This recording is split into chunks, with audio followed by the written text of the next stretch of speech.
नमस्कार, अटेंशन में आपका स्वागत है और मैं हूं मनोज वर्मा। प्रदेश में होने वाले नगरीय निकाय चुनाव से पहले सोशल मीडिया में एक वीडियो वायरल हुआ है जिसने राज्य में सियासी सरगर्मी बढ़ा दी है। इस वीडियो में इंदौर शहर कांग्रेस अध्यक्ष विनय वाकलीवाल मुस्लिमों को कुरान की कसम खिलाते दिख रहे हैं।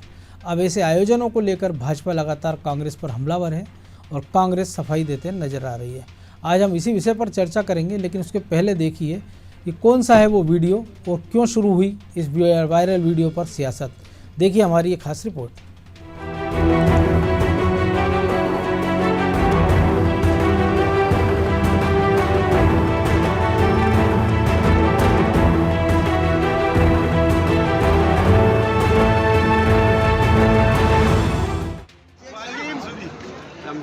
इमामुद्दीन तिगाला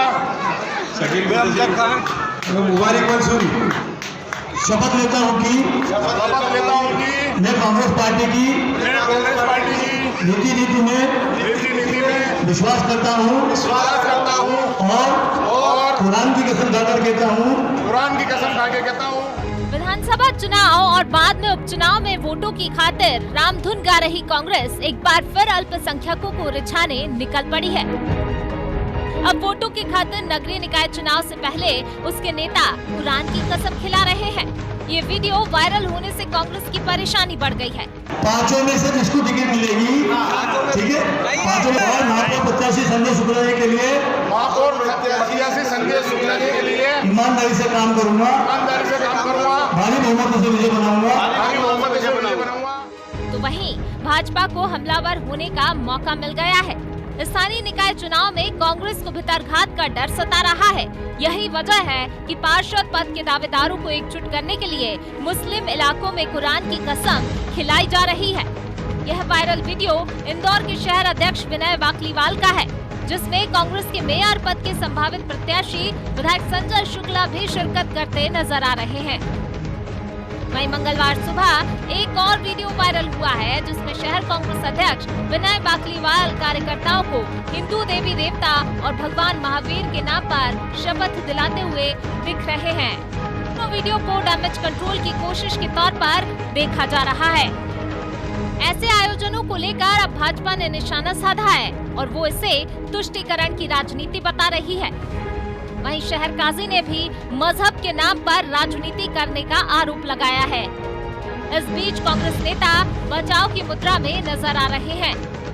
शहर कांग्रेस अध्यक्ष विनय वाकलीवाल ने तो वीडियो की हकीकत पर ही सवाल उठा दिए और उन्होंने वीडियो को एडिट कर पेश करने का आरोप भी जड़ दिया। मुस्लिम नेताओं को कुरान की कसम खिला रहे हैं इंदौर के शहर कांग्रेस के अध्यक्ष, और सही मायने में तो इस्लाम में कुरान की कसम ही अलाउ नहीं है, वो उसको नहीं ले सकते। तो ये तो केवल मुसलमानों का और इस्लाम का भी मजाक उड़ाया है कांग्रेस के नेता ने, और ये तुष्टीकरण की पराकाष्ठा है। और इससे एक संदेश और जाता है कि कांग्रेस को अपने कार्यकर्ता पर विश्वास नहीं है। उन्हें लगता है कि कांग्रेस के नेता चुनाव जीतने के बाद कांग्रेस की पार्टी छोड़ देंगे। इससे ज़्यादा शर्मनाक और कुछ नहीं होता। मेरा मानना है कि सियासत में मज़हब को दूर रखना चाहिए, क्योंकि भारत एक में डेमोक्रेसी के तहत हर आदमी को अपने अधिकार है जो सियासी तौर से जिसको चाहे चुने। लेकिन इस डेमोक्रेसी में कम से कम मज़हब को तो दूर रखें। मज़हब बहुत पाक होता है, उसका इस्तेमाल करना बिल्कुल ठीक नहीं है। कहीं पे कैसी कसम दिला रहे हैं, कहीं कैसी कसम दिला रहे हैं। अरे भाई, आप अपने तौर से शपथ दिलाइए जिसको दिलाना हो, लेकिन धर्म आधारित शपथ क्यों दिलवाते हैं आप? ये सब ये फला ऐसा ही होगा, फला धर्म ग्रंथ को लेकर आप उसको करवा रहे हैं, तो बिल्कुल पसंद नहीं, कतई तौर से नहीं होना चाहिए। ऐसी कोई शपथ नहीं दिलाई गई कुरान की कसम को लेकर। केवल कांग्रेस पार्टी को बदनाम करने के लिए एक साजिश के तहत उस वीडियो को ऑडिट कर ये वायरल किया जा रहा है। मैं इसकी घोर निंदा करता हूँ और आने वाले समय में मैं इसकी जांच की भी पुलिस डिपार्टमेंट में जाकर इसकी जांच की भी मांग करूँगा। विनय वाकलीवाल जी के वीडियो के बारे में जो बताया जा रहा है वो पायरेटेड है। विनय वाकलीवाल ने इस बात को खुद सबके बीच में बोला है। कांग्रेस हमेशा सर्वधर्म समभाव को लेकर चली है, सारे जाति धर्म को एक मान के चली है। हम तो सबसे पहले वंदे मातरम का गान करते हैं, फिर हम राष्ट्र गान करते हैं। हमारा नारा हमेशा से यही रहा है कि न जात पर न पात पर, मोहर लगेगी हाथ पर। हम जात और पात की बात नहीं करते। ये सोच और ये विचार, ये भावनाएं भारतीय जनता पार्टी की है। ये उनको ही मुबारक। हमको हमारा राष्ट्रीयता, भारतीयता से बहुत प्यार है और हम उसी को मानते हैं। नगरीय निकाय चुनाव के पहले कांग्रेस और बीजेपी अपने अपने दांव खेल रहे हैं। शहर सरकार में अपना दबदबा बनाने के लिए दोनों ही दल एड़ी चोटी का जोर लगा रहे हैं। वहीं इसी बीच इंदौर में कांग्रेस नेताओं के एक के बाद एक वीडियो ने शहर की राजनीति में हड़कंप मचा दिया है। जाहिर है कांग्रेस की हालत सांप छछूंदर जैसी हो गई है। धर्म की राजनीति उससे ना तो उगलते बन रही है और ना निकलते। ऐसे में खुद का हनुमान भक्त बताने वाले कांग्रेस के नाथ इसका क्या तोड़ निकालते हैं, इस पर सबकी नजर होगी। ब्यूरो रिपोर्ट, अनादि टीवी।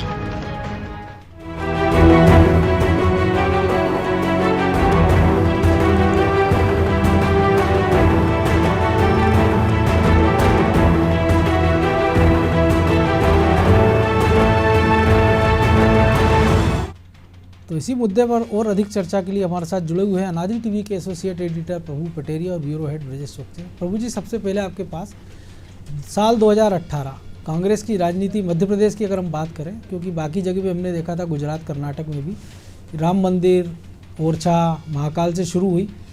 बीच में हमने देखा कि हनुमान चालीसा का पाठ भी हुआ, पीसीसी कार्यालय पे राम भगवान के बड़े बड़े होर्डिंग बैनर भी लगे, और 2 साल 2.5 साल के अंतराल में वापस वो आ गई कुरान पर। और ये पहली बार शायद ऐसा हुआ है, क्योंकि हमेशा हमने देखा फतवे ज़रूर जारी होते रहे थे किसी एक दल विशेष के उसमें या प्रत्याशी विशेष के उसमें कि आप इनको वोट दीजिए, लेकिन ये पहली बार हम देख रहे हैं कि कांग्रेस के जो संभावित उम्मीदवार हैं वो अपने संभावित पार्षदों और संभावित महापौर के लिए कस्में खा रहे हैं और कुरान की कस्में खा रहे हैं। तो इसके किस नज़रिए से देखें कि क्या कांग्रेस को लग रहा है कि जो सॉफ्ट हिंदुत्व का उसका हथियार था वो बोथरा साबित हो रहा है, या जो अयोध्या में जो राम मंदिर के निर्माण में जिस प्रकार से बीजेपी या उसके लोग जुटे हुए और जैसा एक माहौल जनता में बन रहा है, तो उनको ये लग रहा है कि शायद एक मुश्त अल्पसंख्यक वोटों पर उनकी नज़र है? देखिए मनोज जी, जब देश आज़ाद हुआ तो उसके बाद कांग्रेस ने एक ऐसी राह चुनी थी जिसमें सर्वधर्म समभाव का भाव था। बिल्कुल। कांग्रेस ने अपने आप को एक धर्मनिरपेक्ष पार्टी बनाया। धर्मनिरपेक्ष, चूँकि भारत का संविधानिक धर्मनिरपेक्षता की बात करता है कि पंथ संप्रदाय से निरपेक्ष होकर राजकाज किया जाए। बिल्कुल। उसी पर चलते हुए कांग्रेस ने अपने आप को उसी तरीके का ढाला था। अब इस देश का दुर्भाग्य कहें या समय की मांग कहें कि जो उनकी कांग्रेस की विरोधी पार्टियां थीं, जिसमें खासकर भारतीय जनता पार्टी है जो आज की वर्तमान में, वो पार्टियां कभी कांग्रेस से लड़ नहीं पाई उसके ट्रैक पर चलते हुए। तो उनने धर्म का हथियार अपना लिया, वो धार्मिकता का आवरण ओढ़ लिया। राजनीतिक दल जब मंदिर बनाने के लिए चंदा लेने जाएंगे, राजनीतिक जब मंदिर बनाने के लिए जो है यात्राएं निकालेंगे, कलश पूजन कराएंगे, तो फिर दूसरे दल की भी मजबूरी हो जाती है कि वो भी धर्म का सहारा ले और खुले तौर पे ले। जो पर्दे के पीछे काम होता था उसको सतह पर लाने का काम जो किया है, बिल्कुल, तथाकथित तौर पर राष्ट्रीय स्वयंसेवक संघ की मानसिकता से जुड़े हुए दलों ने, तो ये उसका परिणाम है कि सभी दलों में, सभी तरीके के दलों में, चाहे बहुजन समाज पार्टी हो, चाहे समाजवादी पार्टी हो, चाहे कांग्रेस हो, और कई जगह भाजपा के लोग भी जो अल्पसंख्यकों को जोड़ने की बात करते हैं, वहाँ पर भी ये बात होती है। बिल्कुल। तो ये एक तरीके से राजनीति में जो धर्म का मिश्रण कर दिया गया है, घाल में फ्लेवर डालने की कोशिश की गई, उसका दुष्परिणाम है जो इस तरीके से सामने आ रहा है। आपने बिल्कुल सही कहा कि चुनाव जीतने के लिए कई बार फतवे जारी कराए जाते हैं। जो शहर काजी जी को हम सुन रहे थे, तो उनको वाकई में इस बारे में बात करनी चाहिए कि चुनावी फतवे भी न जारी किए जाएँ, न तो किसी दल के समर्थन में जारी किए जाएँ, न किसी व्यक्ति के समर्थन में जारी किए जाएँ। विश्वास सारंग को भी हम सुन रहे थे, जो मंत्री हैं, वो कह रहे हैं कि इस्लाम में कुरान की शपथ नहीं खाई जाती, तो इसको लेकर भी उस धर्म के जो धर्मावलंबी हैं, धर्मगुरु हैं, उनको कड़ा प्रतिरोध जाहिर करना चाहिए कि भाई आप धार्मिकता का, धर्म का अपमान कर रहे हैं राजनीति के लिए। उसी तरीके से यदि हिंदू धर्म के देवी देवताओं का प्रयोग किया जा रहा है तो उसको फिर उस पर भी रोक लगाने की बात धर्म उनको करना चाहिए, धर्मगुरुओं को। तो ये कहीं हो नहीं रहा है। ये कि जो घालमेल हो गया है जी, उसकी वजह से ऐसे दुष्परिणाम सामने आ रहे हैं कि हमारा जो आस्था है वो खंडित हो रही है, हमारे प्रतिमान ध्वस्त हो रहे हैं। और राजनीति में इस तरीके की बातें हो रही कि आप बोल दें और उसके बाद कहें कि अब खंडन भी कर देते हैं नेता कि ये तो मेरा कहा हुआ ही नहीं है, अब उसमें जांच में जाइए, जब जांच होगी, जब परिणाम आएगा, तब तक वो जिस उद्देश्य से कहा गया उद्देश्य ही पूरा हो चुका होता है। लेकिन जिनके बयान है वो कह रहे हैं मैं पुलिस में जांच में जाऊंगा, तो आपको नहीं लगता अब तक तो उनको चले जाना था, क्योंकि लगभग 48 घंटे का समय हो रहा है। और दूसरा एक चीज़ अच्छी कम से कम कुरान को लेके, या जो भी हमने देखा कि जो शहर काजी उनको सुना हमने, इशरत अली जो हैं, उन्होंने एक अच्छी बात ये कही कम से कम आगे आए कि जो सियासत है उससे धर्म को दूर रखना चाहिए। तो इस पहल का भी कम से कम स्वागत तो होना ही चाहिए। हाँ बिल्कुल मनोज जी, इशरत अली ने जो कहा उसका पहल का स्वागत होना चाहिए, लेकिन ये उनको सोचना होगा कि जब चुनाव आते हैं तो शायद वही ऐसे ही लोग फतवे जारी करते हैं, ऐसे ही लोग समाज की मीटिंग्स बुला के फिर किसी एक खास प्रत्याशी को जिताने की बात करते हैं और ऐसे प्रत्याशी उनके पास समर्थन मांगने जाते हैं, तो उसको रोकना होगा। मैंने कहा ना, धर्मनिरपेक्ष आचरण यदि करना है तो आपको पूरी तरह से करना होगा। धार्मिकता, इंदिरा गांधी इस देश की प्रधानमंत्री रही हैं, कांग्रेस की अध्यक्ष भी रही हैं, वो जगन्नाथपुरी मंदिर में गई थी, उनको प्रवेश करने नहीं दिया पंडितों ने कि आप धर्मी हो, हिंदू धर्म की नहीं हो। वो वापस लौट आई, लेकिन उसका कहीं कोई ने प्रतिरोध नहीं किया, उसको लेकर कोई एक मुद्दा नहीं बनाया कांग्रेस पार्टी ने पूरे देश भर में, कोई आंदोलन नहीं किया। लेकिन आज आपको किसी को मंदिर जाने से रोक दीजिए, आप देखिए पूरे देश भर में एक नया दंगा हो जाएगा। बिल्कुल। आप किसी और धर्म के बारे में वैसी बात कर लीजिए तो पूरा, क्योंकि राजनीति में धर्म का फ्लेवर डाल के अपने फायदे के लिए इस्तेमाल करने की एक परंपरा चल निकली है। इसको रोकने का काम यदि किसी को करना है तो इशरत अली जैसे धर्म गुरुओं को ही करना है, उनको सामने आना चाहिए, उनको रोकना चाहिए। और ये जो 48 घंटे बाद भी वो यदि कह रहे हैं कि मेरी जाँच, तो उनको तुरंत जाँच की मांग करनी चाहिए, उसको शिकायत दर्ज करानी चाहिए, साइबर सेल में कराएं, पुलिस में कराएं, तो तत्काल उसका परिणाम सामने आए। बिल्कुल। ब्रजेश जी, जो कुछ प्रभु जी ने कहा वो अपनी जगह है, और सबने जो कांग्रेस प्रवक्ता को भी सुना था वो सर्वधर्म संभाव की बात कर रहे थे, और उनका कहना था कि कांग्रेस ऐसी पार्टी जो पहले वंदे मातरम गाती है वो फिर जनगण मन की बात करती है। लेकिन अगर भोपाल की हम बात करें तो हमने आरिफ मसूद को भी देखा, जिनको वंदे मातरम से परहेज होता है, जिनको भोजपाल के नाम से परहेज होता है, जिनको मेट्रो के नाम से परहेज होता है।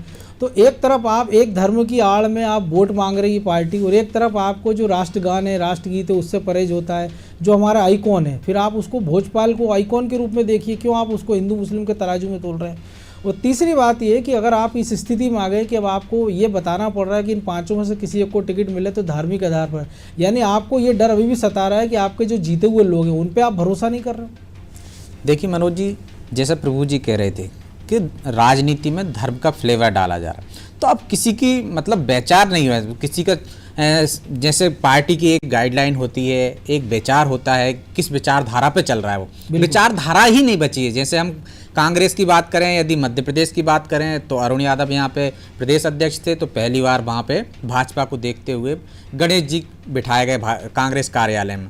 तो फिर एक दल चला तो वहाँ से ईद थी तो बकरा लेके पहुँच गया कि बकरीद भी मनाएंगे। तो ये जो धर्म का फ्लेवर आप डाल रहे हो राजनीति में, उसका परिणाम है, जैसे प्रभु जी ने कहा, सही कहा है कि आप उसको पहले कह रहे थे हम धर्मनिरपेक्ष हैं, आप धर्म को नहीं लाएंगे राजनीति में, उस बात पे भी आप अडिग नहीं रहे जिस आधार पे आपका दल बना था। आपने देखा कि एक दल धर्म को लेकर साथ या धर्म के पीछे पीछे सत्ता में पहुंच गए, तो आपने धर्मनिरपेक्ष का चोला उतार दिया। आपके राष्ट्रीय अध्यक्ष थे तत्कालीन, वो मंदिरों में जाने लगे, सोमनाथ मंदिर में जा रहे हैं। गुजरात चुनाव में सबसे पहले ये देखने को मिला था, जनेऊ धारण कर लिया, खुद को ब्राह्मण बताने, आपको बताने की जरूरत ही नहीं है ना, आप कौन हो, ब्राह्मण हो क्या, आप तो राजनीति कर रहे हो, सेवा कर रहे हो। धर्म गुरुओं का काम है कि वो धर्म का संदेश दें, लोगों को धर्म के रास्ते पर चलाएं। आप राजनीति के माध्यम से सेवा कर रहे हो तो आप उसमें धर्म मत लाइए बीच में। आप धर्म ला रहे हो क्यों? वोट के लिए। फिर आप देखते हो कि राजनेता जाएंगे चुनाव के दौरान, मंदिरों में जाएंगे वहाँ चंदा देंगे, मस्जिद में जाएंगे वहाँ चंदा देंगे, गुरुद्वारे में जाएंगे वहाँ चंदा देंगे, धर्म विशेष की बैठकें लेंगे, जाति विशेष की बैठकें लेंगे। तो ये जो हालात हो गए हैं आज, और उससे आगे फिर वो अपनी विधायक सांसद निधि से भी हम देखते हैं कि किसी धर्म स्थल पर कहीं वो प्याऊ बनवा रहे हैं, बिल्कुल कुर्सी टेबल बनवा रहे हैं, चबूतरा बनवा रहे हैं, शेड बनवा रहे हैं। बिल्कुल, ये भी बंद होना चाहिए मनोज जी कि आप धर्म के नाम पर दान दे रहे हो। धर्म का आप दान कर रहे हो तो आप अपनी निजी संपत्ति में से धर्म के लिए दान करो। आप पब्लिक का पैसा धर्म को कैसे दे रहे हो? आप जिन काम के लिए आपको सेवा के लिए मिल रहा है कि आप यदि अनुदान है, आपका विधायक निधि है, तो आप विकास कार्यों के लिए होनी चाहिए, लेकिन आप कहीं मंदिर में लगा रहा हो, कहीं मस्जिद में लगा रहा हो, वो वोट के लिए मतलब आप साध रहे हो। आप निजी अपनी जो भी आपका धर्म है, जिसमें आस्था है, आप जो उसमें देना चाहते हो दान दीजिए, लेकिन वो निजी संपत्ति से होना चाहिए, सरकारी संपत्ति से नहीं होना चाहिए। लोगों के टैक्स से जो पैसे होते हैं, वो टैक्स से आपको विधायक निधि मिलती है, पार्षद निधि मिलती है, सांसद निधि मिलती है, वो आप किसी धर्म पर लगाते हो क्योंकि आपको वोट चाहिए उस विषय। तो ये वोट बैंक के कारण जो घालमेल हुआ है, जो फ्लेवर डाला है, उसका ही ये दुष्परिणाम है। और ये तो अभी आगे आपको और देखने को मिलेगा। देखिए कांग्रेस भाजपा जो कर रही है, उनने राम यात्रा निकाली, उनने राम पदगमन की बात करने लगे, तो अब ये घोषणा पत्रों में आ गया, राजनीतिक एजेंडे में शामिल हो गया। पहले ऐसा नहीं होता था। पहले जो है कि आपने पर्यटन के हिसाब से आप विकास करते, आप उसको धर्म के चश्मे से नहीं देखते। आपको पर्यटन बढ़ाना है क्षेत्र में तो आप बाकी काम कीजिए, यदि वो धार्मिक पर्यटन बढ़ाना तो आप काम कीजिए। लेकिन आप जिस तरह से कर रहे हो कि उन्होंने किया है राम पदगमन का, उनने वादा किया था तो हमने भी किया, गौशालाएं खोलना है उनको तो हमको भी खोलना, तो धर्म तो आप तो बढ़ता ही जा रहा है हाल में। तो अब आपको ऐसे कसम खिलाने पे कैसे आपत्ति हो सकती है। हमने वो कमलनाथ जी का एक वीडियो भी वायरल हुआ था जब विधानसभा चुनाव के दौरान, जब वो एक धर्म विशेष के लोगों की बैठक ले रहे थे, किस तरह से कह रहे थे कि चुनाव के बाद हम देख लेंगे, अभी तो आप काम करिए। तो ये लोगों को आप जो लालच दे रहा हो, या धर्म के नाम पे दो, या जात के नाम पे दो, या किसी न किसी को वोट हासिल करने के लिए कर रहा हो, तो ये वोट की राजनीति है मनोज जी। आप जातिवाद में फिर अंबेडकर जी की कसम खिलवाई जाएगी, फिर आप चलेंगे तो आपके जो जाति विशेष के धार्मिक गुरु होते हैं जो उनको आगे लाए जाएंगे। तो धर्म गुरुओं को ध्यान देना होगा, उनको राजनीति में जो लोग जाएं, राजनीतिक मंच पे ना जाएं धर्म गुरु। हम देखते हैं यही कंप्यूटर बाबा मान रहे हैं हम, एक मिर्ची बाबा, वो एक दल विशेष का काम कर रहे हैं, किसी विशेष का काम कर रहे हैं। इनको बड़े जो धर्मगुरु हैं शंकराचार्य हैं, इनको बाहर कर देना चाहिए कि अब आप राजनीति करो, आपका धर्म से कोई लेना देना नहीं। चाहे वो इसी तरह काजी हों या इमाम हो, जो भी धर्मगुरु हो, चाहे वो मिशनरी के हों, वो जो यदि राजनीति के लिए धर्म का उपयोग कर रहे हैं या फतवा जारी कर रहे हैं या मंदिर मस्जिद से ऐलान कर रहे हैं, तो उनको बाहर होना चाहिए। उन पर लोगों को भी जागरूक होने की जरूरत है कि वो धर्मगुरुओं के झांसे में ना आए। वो प्रवचन देते हैं तो सुनिए, धार्मिक प्रवचन देते हैं वो सुनिए, धर्म के बारे में जो बात करते हैं वो सुनिए, उसका अनुसरण कीजिए। बाकी चीज़ों पे एक आंख बंद करके हम बाबाओं के पीछे चलने लगेंगे तो हमने देखा है पहले भी कितने बाबाओं के क्या हाल हैं जिनने धर्म को ही बदनाम कर रखा है। तो इससे लोगों को भी जागरूक होने की जरूरत है। प्रभु जी, ये तो धर्म की बात होगी, लेकिन एक और जो चीज़ नहीं लगती आपको कि कमलनाथ एक ट्रैक पर लाने की कोशिश करते हैं कांग्रेस को बार बार। 2018 में दिग्विजय सिंह भी उसी ट्रैक पर थे, ओरछा से उन्होंने यात्रा शुरू की, सारे जो असंतुष्ट नेता थे उनको एक मंच के नीचे लाए और नतीजा ये हुआ कि बहुत कम अंतर से लेकिन उन्होंने सरकार बना भी ली।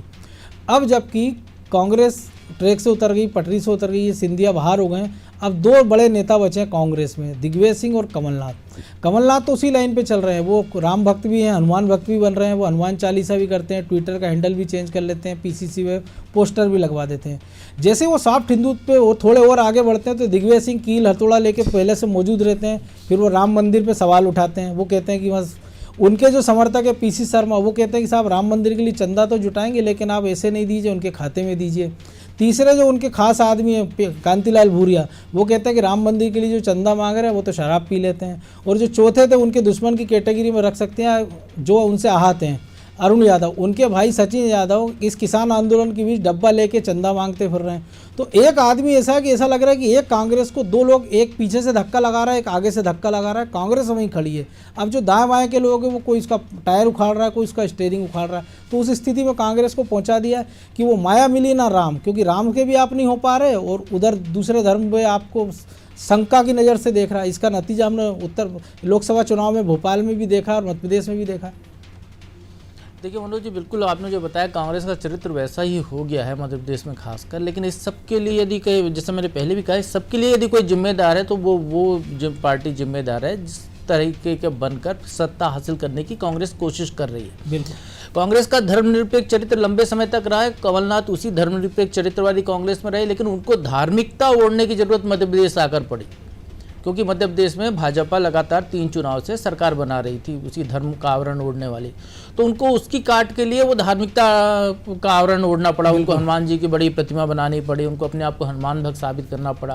क्योंकि भाजपा राम भक्त है, अब कमलनाथ भी राम भक्त होते तो शायद जगह ना मिले उनको, तो उनने हनुमान जी को जो कलयुग के भगवान कहे जाते हैं तो उनकी शरण में वो चले गए, उनने अपने आप को हनुमान भक्त बताना शुरू कर दिया, भक्त के भक्त हो गए जी।